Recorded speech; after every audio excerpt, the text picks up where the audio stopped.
There's something to be said about small moments in anime that make a big impression. One Piece is littered with such moments. They serve as catalysts for plot progression and character development. They might even provide some foreshadowing of the important events to come. Sometimes they're integral to the overall story or the arc in which they occur, and sometimes they're a juicy accompaniment that might not be central to the story, but that definitely make it better. Almost always, they depict courage, heroism, and attitude, qualities we look for in all of our favorite anime characters. Naturally, they're all badass moments. On that note, here are the top 10 badass moments in One Piece. There are major plot revelations ahead here, so a spoiler alert is now in full effect. So without further ado, let's get started.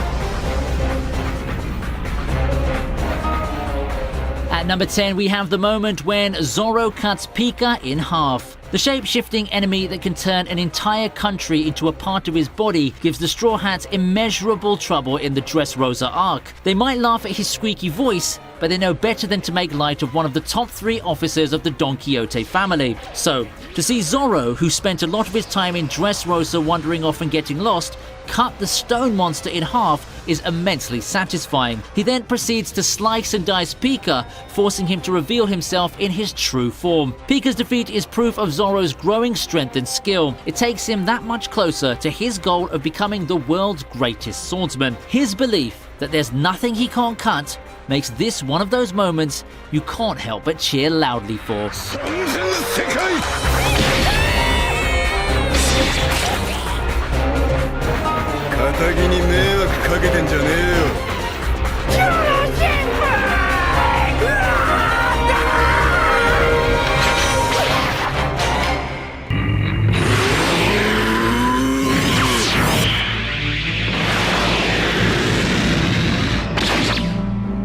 It's another one-man show at number 8 with Law cutting Punk Hazard in half. For all of his lectures to Luffy about the virtues of lying low and fighting cautiously, the captain of the Heart Pirates is known to make some big and bold moves every now and then. Challenging Doflamingo to a fight for purely personal reasons is one. Plotting the fall of Kaido is another. As for his flashiest moment in battle, it's without a doubt his dismantling of Virgo and the island of Punk Hazard. Showing that he's one of the most imaginative devil fruit powers around, Law needs just one swing of his blade to cut Virgo in half, despite the latter's body being entirely armored in haki. In the process, the facility, which produces the main ingredient for Doffy's fake devil fruits, and the mountain it's built on also get carved beyond repair. It's a moment where you can't help but be impressed by the Surgeon of Death.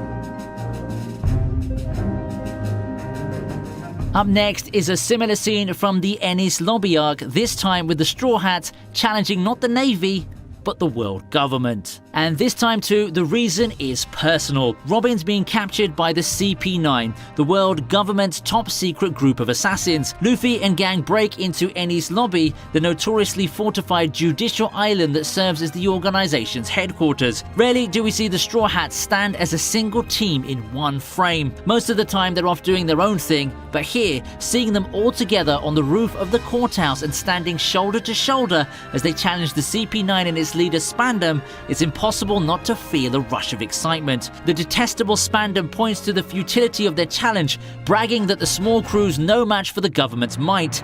In response, Luffy has Sogeking shoot a flaming arrow at the government flag. It's a declaration of war that shows Luffy has no problem picking a fight with someone bigger and stronger than him.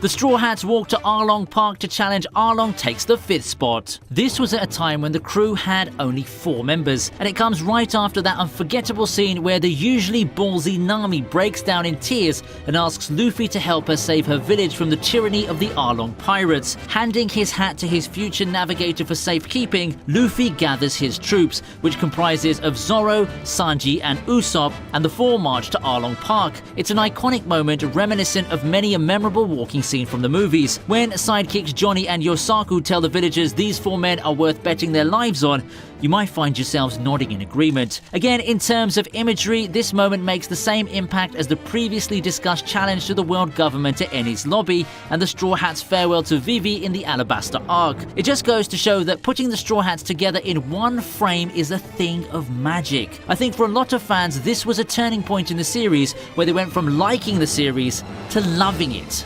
And I can see exactly why.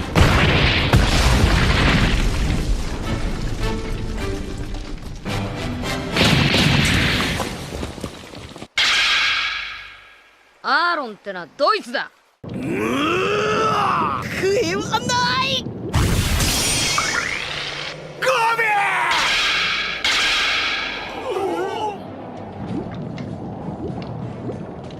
The Marineford arc is the one arc in One Piece that's guaranteed to make the viewer an emotional wreck thanks to its numerous acts of courage, betrayals, and god-awful tragedy. It also has one of the most powerful conclusions as Shanks appears during the final assault and puts an end to what's now just senseless fighting. Due to this intervention, Luffy gets away safely, Akainu is stopped, thousands of lives are saved, and the fallen get the dignity they deserve in death.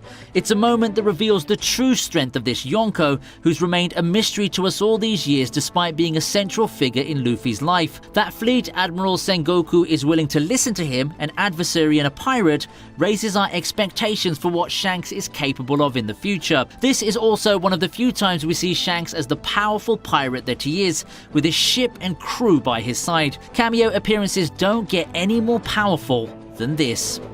まだ暴れ足りない奴がいるのなら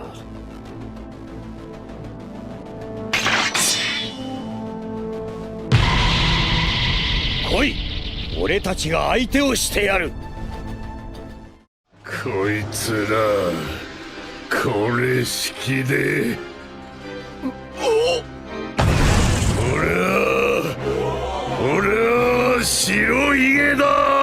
Whitebeard's entrance at Marineford is anime legend by now. His death's even more epic, but there's a moment in between that really says a lot about the kind of man he is. There's no honor in ganging up on an opponent, even one as fearsome as the towering Whitebeard, yet the Marines single him out, throwing everything they've got at him. It's a good strategy, but hardly heroic. What's heroic is Whitebeard's response as he stops his crew from rushing to his aid. "I am Whitebeard," he roars, even with his body bearing hundreds of battle wounds and cannonball smoke rising from his face. With just these words, he makes the Marines, who pride themselves as upholders of justice, look dirty and dishonorable. And those aren't empty words. Whitebeard goes on to show the Marines just who they're messing with, and we can't help but be proud.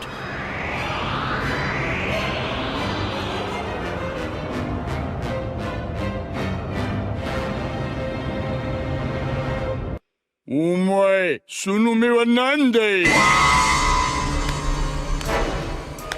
As you might already know, in One Piece, the Celestial Dragons aren't just nobility, but practically godlike. Even the carefree Luffy understands that they're not to be trifled with, no matter what atrocities they commit. Well, he gets it in theory, at least anyway, but when the idiotic Saint Charlos shoots Hachi at the slave auction and Luffy gets that glint in his eye, you know it's not going to end well for the high-handed noble. Hachi's entreaties to Luffy to let the matter slide, even going to the extent of saying he deserves to be shot, makes no difference to Luffy, who marches up to Charlos and socks him in the face. One punch and Charlos is out for the count. Apparently, that fishbowl-like headgear the Celestial Dragons wear isn't exactly much protection. What Luffy does is audacious, even for someone who's in the habit of doing the exact opposite of what he's told. But seeing a bully get what he deserves is immensely satisfying. No.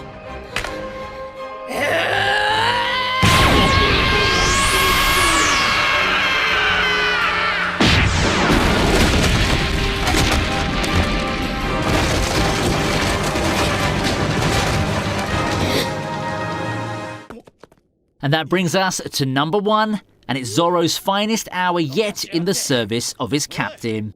あの七部会どこに Having realized that Luffy and the rest of the crew are too exhausted from their battle with Gecko Moria and his zombie army to have any real chance of survival against Bartholomew Kuma, Zoro makes the ultimate sacrifice. Unknown to them, the proud swordsman gets down on his knees and asks the warlord to spare Luffy and the others, offering himself up for punishment on their behalf. Due to the nature of Kuma's powers, that means taking all of Luffy's pain and fatigue into his own body. "I'll show you hell," Kuma promises, reminding Zoro that he might not survive the ordeal. Zoro does survive it somehow, and when Sanji later finds him covered in blood but still standing, he asks what happened. Nothing happened. A typical answer from a man of few words, and yet it's so telling. It's just one of the many things that make this strong and loyal pirate such a badass. The fact that Luffy doesn't know about this little incident to this day makes this moment even more special. 何もなかった。